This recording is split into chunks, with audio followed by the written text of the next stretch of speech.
right, everybody, welcome to our game plan board. It's really an air hockey board, but it's awesome. it's our whiteboard. So, day one, we are going to discuss two big groups. I work with a lot of people. I work with a group of physicians and a lot of people that have chronic disease and they're trying to get healthier, and I coach them along the path to be able to get off medications and lose weight and get healthy. And I found that there's classically two groups of type of people that I work with. And I found that really this applies to almost everything, to spirituality, to relationships, to everything. So we're going to cover this today because I think it's the first step on being able to start your Family Tough Challenge. So there's a group A. This group is just strictly surviving. They're doing everything they can just to kind of make it along day to day. They have a huge full plate. They're completely overwhelmed. They feel burnout from everything that they have on their plate and feeling like they can't keep up with it. They're out of shape, so not feeling very confident in the way their body looks, and they kind of feel like they're a shell of what they could be. They feel unfulfilled, that they're not really attaining that level that they want to, or that they feel that they could or should. And so this is group A. That's the first one. And the next group... Pause. All right, sorry about that. We do have 6 boys, and one of them wanted mommy to make some eggs.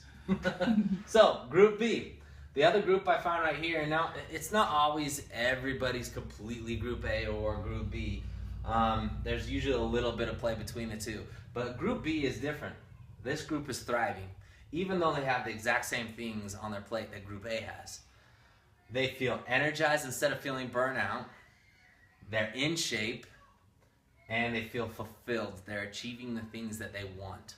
So there's a huge difference in the way these groups are, and I feel the biggest difference is right here. We have 3 circles. We're using the little circle on our air hockey table. You like that? So the first thing and the core of everything is your belief. Is what you believe leads to how you feel, and then how you feel leads to your actions. So what I mean by that is group A, let's just go through those lists of the 3 things that Family Tough is trying to help people to do. With our relationships, our spirituality, and our health. So let's take spirituality, reading scriptures. So group A, the way they believe is they believe they should read their scriptures. They should read their scriptures, or they should do their workout. They should be eating healthier and better. They should be exercising. They should be holding family home evening. They should. It's always should. That's their belief. And so what ends up happening is if they believe that it's a should, then the feeling they have is it's a chore. If it's just I should read my scriptures, then it becomes like a chore to read your scriptures. It's looked at as I need to do this because of this. Or, it's always looked that way. I should exercise because I know I need to take better care for my body. And so exercise feels like a chore. And then when it feels like a chore, more than likely the action is that you don't do it. That it gets pushed off. Other things come first. And so what ends up happening right here is if you feel like it's a should and you don't do it, then you immediately feel guilt. You feel like, crap, I'm a piece. I didn't do it. I should have hit that workout. I keep missing all these workouts, or I'm not reading my scriptures. I'm a horrible person. So-and-so on the ward reads their scriptures every day, and I'm not as good as that. All this guilt just keeps coming and coming and coming. And then it feels and amplifies this should. And it's worse and worse and worse. Then if you miss again, then it's even more guilt. And you just get into this horrible triangle. But if you do it, then what ends up being is your action doesn't make you feel energized. You feel kind of like drained because it's a chore. You don't feel like, yes! You just feel drained and taken a lot out of you. So you start to feel burnout. And then that burnout feeling takes you right back to should. Oh, I should be loving this. I should be doing better. What so-and-so loves exercising, I should love it too. And once again, you're either down here or you just keep going here and you feel burnout, leading to just barely surviving. All because of your belief leading to that feeling of chore and then your actions.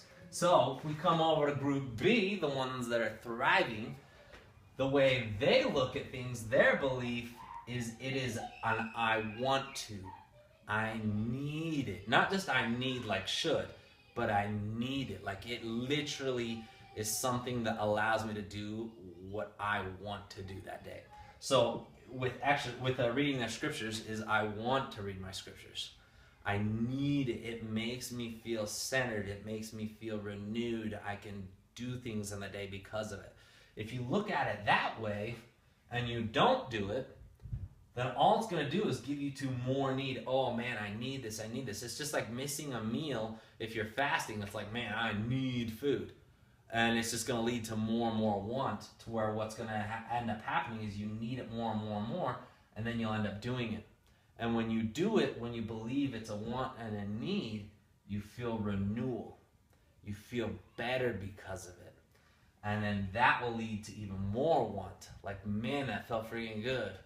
I want to do that more. I feel better. I feel renewed after reading my scriptures. I feel renewed after hitting my workout. Like, game on. I'm ready to hit this because I just crushed that workout. And it just keeps feeding this. And they feel fulfilled and energized, even though the exact same things are on their plate, all because of their belief is completely different. Instead of feeling like a should, or having a belief that it's a should and having it feel like a chore, the group B, they want to. They need it. They thrive on it. And so it feels like a gift. And that leads to actions of doing it. And it's just this cycle that keeps going. This renewal and gift back to wanting it even more and then doing it and feeling that gift. Wanting it more, doing it, feeling that gift. As opposed to, oh, I should, it's a chore, I burn out. I should, it's a chore, I burn out. So the first step to really truly have a family tough transformation and challenge is to begin to look at those things you want most in life and start to think, what are my beliefs behind these? Do they feel like shoulds and chores, or do they feel like wants and gifts? One thing I wanted to add is that I find so often that I can switch back and forth between these two cycles. And whenever I'm on the should cycle and I'm not doing something, and it goes back to, I should be doing this, but then I'm not, and then I soon really fast go to can't.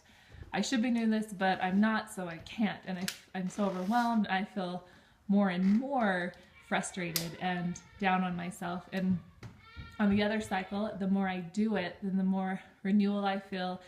And as I keep going on that cycle, the more I realize I can, and it's not only renewing and energizing, but also empowering. And so I feel like that's a big part of that cycle too, and those beliefs and feelings is how we start to feel about ourselves and the self-talk that we're giving. Empowering. And this one would be defeating. Yes, absolutely.